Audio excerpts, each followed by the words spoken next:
যথাসময় সংস্কার ও দ্রুত সময়ে জাতীয় নির্বাচনের দাবিতে সমাবেশ। প্রধান অতিথি বাবু গয়েশ্বর চন্দ্র রায়, সদস্য জাতীয় স্থায়ী কমিটি বিএনপি ও সাবেক মন্ত্রী। প্রধান বক্তা জনাব সালাউদ্দিন আহমেদ, সদস্য জাতীয় স্থায়ী কমিটি বিএনপি। বিশেষ অতিথি জনাব হাবিবুন নবী খান সোহেল, যুগ্ম মহাসচিব বিএনপি। বিশেষ অতিথি জনাবা শামা ওবায়েদ, সাংগঠনিক সম্পাদক বিএনপি। বিশেষ অতিথি জনাব আজিজুল বারী হেলাল, তথ্য বিষয়ক সম্পাদক বিএনপি। বিশেষ অতিথি জনাব নাজিম উদ্দিন মাস্টার, সদস্য জাতীয় নির্বাহী কমিটি বিএনপি। বক্তব্য রাখবেন বিএনপির জাতীয় ও স্থানীয় নেতৃবৃন্দ। সভাপতি অ্যাডভোকেট নিপুণ রায় চৌধুরী, সভাপতি কেরানীগঞ্জ দক্ষিণ উপজেলা ও সাধারণ সম্পাদক ঢাকা জেলা বিএনপি। সঞ্চালক মোজাদ্দেদ আলী বাবু, সাধারণ সম্পাদক কেরানীগঞ্জ দক্ষিণ উপজেলা বিএনপি, কেরানীগঞ্জ উপজেলা দক্ষিণ বিএনপি ও সকল সহযোগী অঙ্গ সংগঠনের সদস্য। স্টাফ রিপোর্টার মোহাম্মদ রেজাউল ইসলাম শাওনের তথ্য ও ভিডিও চিত্রে বিস্তারিত। ক্যামেরায় ছিলেন জুবায়ের হোসেন। আমি সরকারকে বলবো, আপনার দ্রুত সময়ের মধ্যে নির্বাচনের ব্যবস্থা করেন। ধন্যবাদ জানিয়ে আমি আমার বক্তব্য শেষ করছি। খোদা হাফেজ, বাংলাদেশ জিন্দাবাদ। অনতিবিলম্বে আমরা আমাদের ভোটাধিকার চাই, দ্রুততম সময়ের মধ্যে নির্বাচন চাই। দিল্লি নয়, পিন্ডি নয়, নয় অন্য কোনো দেশ, সেটা হলো আমাদের মাতৃভূমি বাংলাদেশ। নিষিদ্ধ করা হয়েছে যতদিন না বিচার শেষ হবে, তাই না? আওয়ামী লীগের যারা ক্রিমিনাল অফেন্স করেছেন, যারা হত্যা, ধর্ষণ, খুন, লুটতরাজ, টাকা পাচার করেছেন, তাদের বিচার না হওয়া পর্যন্ত আওয়ামী লীগ রাজনৈতিক দল হবে নিষিদ্ধ। কিন্তু আওয়ামী লীগের সমস্ত নেতাকর্মী তো এই মামলার আসামি। তারা যদি আওয়ামী লীগের নাম পরিবর্তন করে আম জনতা পার্টি বা খাস জনতা পার্টি এমন একটি নাম নিয়ে নির্বাচনে অংশগ্রহণ করে এবং তাকে আপনি নৌকা মার্কাও দিলেন না, যেহেতু বিধান আছে, সে আপনার এই মাইক মার্কায় দাঁড়ায় গেল, তখন আপনি কি করবেন? পিয়ার পদ্ধতিতে জামাতে ইসলাম ওই ভঙ্গুর আওয়ামী লীগও কিন্তু আপনার থেকে বেশি ভোট পাবে। তাহলে জনাব তারেক রহমানের সাচ্চা সৈনিক এবং গণতন্ত্রের মাতা দেশনেত্রী বেগম খালেদা জিয়ার সাচ্চা সৈনিক হিসেবে আপনারা এখানে আজকে উপস্থিত হয়েছেন। সেই কারণে যারা বাংলাদেশের বিপদের সময় জনগণের পাশে ছিল, যারা গণতন্ত্র যখন বিপদগামী হয়েছে জনগণের পাশে ছিল, যারা বাংলাদেশের বিপদে, বিএনপির বিপদের সময় যারা বাংলাদেশ জাতীয়তাবাদী দলের তৃণমূলের নেতা কর্মীর পাশে ছিল, আমি মনে করি তারাই আজকে এখানে উপস্থিত হয়েছে। এবং আপনাদের নেতা, আমাদের নেতা, যিনি বিপদের সময় আমাদের পাশে ছিলেন, বাবু গয়েশ্বর চন্দ্র রায়, আজকে আপনাদের কান্ডারি হিসেবে আজকে প্রধান অতিথি হিসেবে উপস্থিত হয়েছেন। এই কথাগুলো বলছে, আপনারা যদি জনগণের উপরে, বাংলাদেশের জনগণের উপরে আস্থা থাকে, তাহলে এই অন্তর্বর্তীকালীন সরকারের সবচেয়ে বড় বাংলাদেশের মানুষের জন্য উপহার হবে ওনারা যদি একটি ফ্রি অ্যান্ড ফেয়ার ইলেকশন বাংলাদেশের মাটিতে উপহার দিতে পারে। সেটাই হবে ডক্টর ইউনূসের সবচেয়ে বড় অর্জন। অপেক্ষা করছে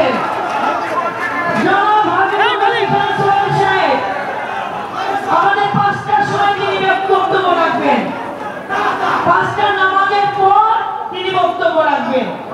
আমরা নামাজের জন্য সাময়িক বিরতি দিচ্ছি। প্রশ্ন জানবে না, এপিএস যদি 400 কোটি টাকার মালিক হয়, তাহলে উপদেষ্টা কত টাকার মালিক? এই কথাই আমি বলেছিলাম। শুভেচ্ছা নিবন্ধীদের পক্ষ থেকে, লাল গোলাপ শুভেচ্ছা পক্ষ থেকে, লাল গোলাপ শুভেচ্ছা পক্ষ থেকে, লাল গোলাপ শুভেচ্ছা পক্ষ থেকে, লাল গোলাপ শুভেচ্ছা।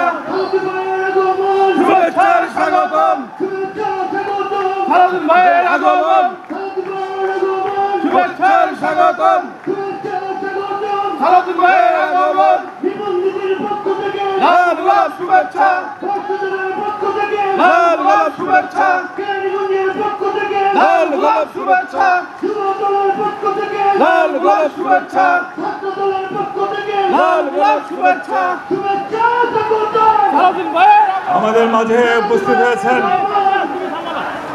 বিএনপির স্থায়ী কমিটির সম্মানিত সদস্য, আমাদের শ্রদ্ধেয় অগ্রজ জাতীয় একসময়ের জাতীয়তাবাদী ছাত্র দলের সংগ্রামী সোনালী ফসল জনাব সালাউদ্দিন আহমেদ। ভাইরা আমার, যে কথাটি বলছিলাম, সেই ছাত্রদের আমি সুখে দুঃখে জনগণের পাশে থাকো, জনগণের সাথে কথা বলো, সেটাই তো তোমাদের কাজ। আজকের এই বিশাল সমাবেশের প্রধান বক্তা বারবার তারা নির্যাতিত, যারা এই কথা বলছে তারা একটা চোরের দল, যারা 16 বছর আওয়ামী লীগের সাথে ছিল, আওয়ামী লীগের সমস্ত নির্বাচনকে বৈধতা দেওয়ার জন্য হাত পাকা দিয়ে বাতাস করেছে। তারা বলছে বাংলাদেশের নির্বাচন নাকি অনুপাত হারে হতে হবে উভয় কক্ষে। জিন্দেগিতে কোনো নির্বাচনে তারা কখনো একটি আসনও পায় নাই, একটা মেম্বার চেয়ারম্যানও হইতে পারে নাই। শেষ পর্যন্ত একটা সিটি কর্পোরেশনের নির্বাচনে আওয়ামী লীগের অধীনে নির্বাচনে গিয়েছে, সেই নির্বাচন আমরা বর্জন করেছিলাম, সেখানে একটা দমতম মোবারক শহীদ হয়ে গিয়েছে। আমরা এই সবচাইতে বড় প্রবক্তা এই সংস্কারের, আমরা 31 দফা প্রণয়ন করেছি। এই সরকার দায়িত্ব নেওয়ার আরো 1-1.5 বছর আগে আমাদের নেতা জনাব তারেক রহমান জনসভার মধ্য দিয়ে সেই 31 দফা জাতির সামনে উপস্থাপন করেছেন। সেই 31 দফার বাইরে এমন কোনো প্রস্তাব নাই, এখন নতুনভাবে আলাপ হচ্ছে। তবে আমরা এই সংস্কার প্রস্তাবগুলোর একদম বিস্তারিত পরিকল্পনা প্রণয়নের কাজে আছি। এক একটি দফার অধীনে বিশাল বিশাল পরিকল্পনা আমরা এখন প্রয়োগ করছি। স্বাস্থ্য খাত, শিক্ষা খাত, আদালতের বিষয়, বিভিন্ন দারিদ্র্য বিমোচনের বিষয় এবং বিভিন্নভাবে সুশাসন প্রতিষ্ঠার জন্য সরকারের দেশের বিভিন্ন সেক্টরে আমরা সেই পরিকল্পনা প্রণয়নের কাজে ব্যস্ত আছি। আমরা আমাদের সংস্কার পরিকল্পনা বাস্তবায়ন করব যদি জনগণ আমাদেরকে ম্যান্ডেট দেয়, রাষ্ট্র পরিচালনার সুযোগ দেয়, তাহলে আমরা সর্বক্ষেত্রে সংবিধান সহ সমস্ত ক্ষেত্রে গণতান্ত্রিক সংস্কারের মধ্য দিয়ে একটি শক্তিশালী বাংলাদেশ বিনির্মাণ করব। সেই হিসাবে সকল রাষ্ট্র কাঠামো, সাংবিধানিক কাঠামোর সমস্ত গণতান্ত্রিক সংস্কার হবে। আমরা বাংলাদেশের মানুষের সামনে অর্থনৈতিক মুক্তি আনয়নের জন্য সংস্কারের মধ্য দিয়ে একটি নতুন বাংলাদেশ উপহার দেব। সেই বাংলাদেশের জন্য আমরা কাজ করছি। আমরা বলেছি সবার আগে বাংলাদেশ দিয়েছে, এরা তোমাকে বিশ্বাস করে, কাজে এই বিশ্বাস থেকে তোমরা দেশ থেকে খেলা দেওয়ার প্রত্যেকটা আহ্বানে, প্রত্যেকটা সংগ্রামে তোমরা ঝাঁপিয়ে পড়বে এবং যারা তোমাদের ভোট দিয়েছে তাদের কথা তোমরা মনে রাখবে। সেই থেকে নেত্রীর নির্দেশে আমাদের আমিগুল থানার টিম আজকে 7টা ইউনিয়ন, আজকে 7টা ইউনিয়ন আমরা সুসংগঠিত। আপনারা জানেন নেত্রীর নির্দেশে আমাদের দেশ থেকে খালেদা জিয়া, তারেক রহমান যে কয়টা প্রোগ্রামের আহ্বান করেছে সেই প্রত্যেকটা প্রোগ্রাম আমরা নিপুণ নেতৃত্বে রানুগঞ্জের প্রত্যেকটা প্রোগ্রাম আমরা সাকসেস করেছি। কেরানীগঞ্জ উপজেলা দক্ষিণ থানা বিএনপি অঙ্গ ও সহযোগী সংগঠন, আমার ঢাকা জেলা বিএনপির বিভিন্ন পর্যায়ের নেতৃবৃন্দ সবাইকে আমি আমার সংগ্রামী সালাম এবং শুভেচ্ছা জানাচ্ছি। সেই সাথে আমার প্রিয় সাংবাদিক ভাই ও বোনেরা সবাইকে আমার শুভেচ্ছা জানাচ্ছি। কিছুক্ষণ আগে আমাদের নেতা সালাউদ্দিন সাহেব বলেছেন এই ঝড় বৃষ্টির সময় আমরা কেন এই সমাবেশ অনুষ্ঠান করতে যাচ্ছি। আমরা এই কারণে করতে যাচ্ছি কারণ ওই ফ্যাসিবাদ, ওই দেশি বিদেশি ষড়যন্ত্রকারীরা আজকে আমার নতুন ফাঁদ পেতেছে। সেই ফাঁদ হচ্ছে পিআর সিস্টেমে নির্বাচন, যে নির্বাচনে বিদেশি পরশক্তি, প্রভাবশালী বৈদেশিক শক্তিরা আমাদের ছোট খাটো আতিপাতি রাজনৈতিক দল তাদের উপর ভর করে সংসদে ঢুকেছে, বাংলাদেশের নিরাপত্তাহীনতায় ভোগাতে চায়। কারণ জনগণের ভাগ্য নিয়ে আর কোন ছিনিমিনি খেলতে দেব না, কোন গোষ্ঠীকে আমরা বাইরা। আজকে আজকের এই সভায় আমাদের প্রধান অতিথি বক্তব্য রাখবে। আমি উপস্থিত সকল নেতৃবৃন্দদেরকে ধন্যবাদ জানিয়ে আমি শুধু একটা স্লোগান দেব, আমার সাথে আপনারা স্লোগান দেবেন। সারা বাংলাদেশে কোন নেত্রী আছে? আন্দোলন সংগ্রামে কোন নেত্রী আছে? গণতন্ত্রের আপসীন সংগ্রামে নেত্রী আছে? সেই নেত্রী খালেদা জিয়া, খালেদা তারেক রহমান, তারেক রহমান। বাংলাদেশ যাবে কোন পথে? ফয়সালা হবে রাজপথে। দিল্লি নয়, পিন্ডি নয়, সবার আগে বাংলাদেশ, সবার আগে। সবাই একসাথে হাত তুলে বলেন, সবার আগে, সবার আগে। এই বাংলাদেশটাকে আমাদের বাঁচিয়ে রাখতে হবে, এই বাংলাদেশটাকে আমাদের ধরে রাখতে হবে। স্বাধীনতা, সার্বভৌমত্ব শুধুমাত্র সুরক্ষিত জিয়া পরিবারের হাতে। সেই জিয়া পরিবারকে আমাদের শক্তিশালী করতে হবে। ভাইরা, আমি খুব খুশি, কেন যারা নেতৃত্ব দিচ্ছেন তাদের কাছে শতভাগ নির্ভর করা যায়, তারা যে কোনো কাজ হাতে দিলে সেটা সম্পন্ন করতে পারে। এটাই আমার কাছে গর্বের বিষয়, এটাই আপনাদেরকে নিয়ে আমার অহংকারের বিষয়। আমি বাংলাদেশের আগামী যে কাজগুলি আছে, কাজগুলি করার পিছনে সময় দিলে আপনারা আপনাদের মতোই মাঠ মোকাবেলা করবেন, অতীত জীবন করতে পারছেন। আপনাদের নেতৃত্বের প্রতি আমার এই আস্থা, এই বিশ্বাস আমি আজকের এই কেন্দ্রীয় নেতৃবৃন্দের সামনে করলাম। সুতরাং আজকে যেমন সবাই মিলে দেশ স্বাধীন করলো, যে যুদ্ধের ডাক দেওয়ার সুযোগ পাইল না শেখ মুজিব পুলিশের গাড়িতে, বাকিরা সীমান্ত অতিক্রম করল।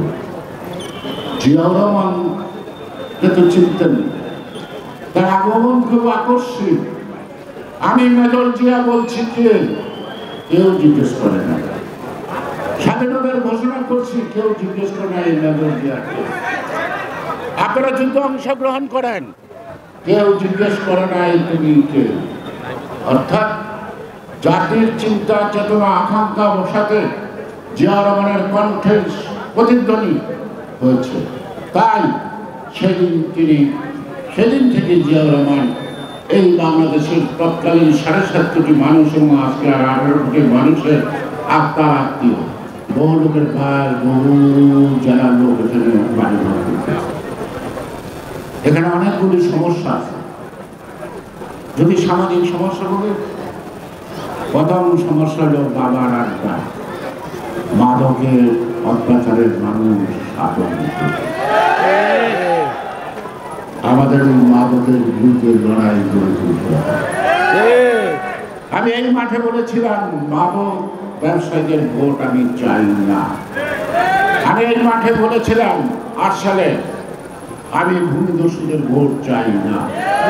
আমি বলেছিলাম অবৈধ অস্ত্রধারীদের ভোট আমি চাই না, তাদের ভোট আমি বাধ্য করতে চাই না। আমি আজকে আবার বলে যাচ্ছি, আমাদের ক্ষমতায় যাওয়া চেয়ে বেশি দরকার এই কাজগুলি নিশ্চিত করা, মানুষের ঘুম শান্তি আনা। অপরিকল্পিত বাড়িঘর হচ্ছে, গাছ নামানোর রাস্তা না, ভালো একটা স্কুল কলেজ নাই এই দেশে, সবাই ঢাকায় যায়, ঢাকায় ফ্ল্যাট বাড়ি করে যার সামর্থ্য আছে সেখানে নিয়ে রাখে। সুতরাং এই কেরানীগঞ্জে আমাদের প্রাথমিক শিক্ষার প্রযুক্তি থেকে আরম্ভ করে শেষ শিক্ষা পর্যন্ত প্রত্যেকটা শিক্ষা প্রতিষ্ঠানকে আধুনিকায়ন, যুগোপযোগী এবং গার্জিয়ান অভিভাবকরা যেন আস্থা পায় যে এখানে আমার সন্তানকে পড়াইলে সে ভালো রেজাল্ট করবে, সে যেন বিকার উন্নয়ন না খোঁজে, সে যেন মানারত না খোঁজে, সে যেন আইডিয়াল স্কুল না খোঁজে, সেই কেরানীগঞ্জের মধ্যে যেন সেই স্কুল পায়। এই কাজটা আমাদেরকে করতে হবে। যদি আমাদের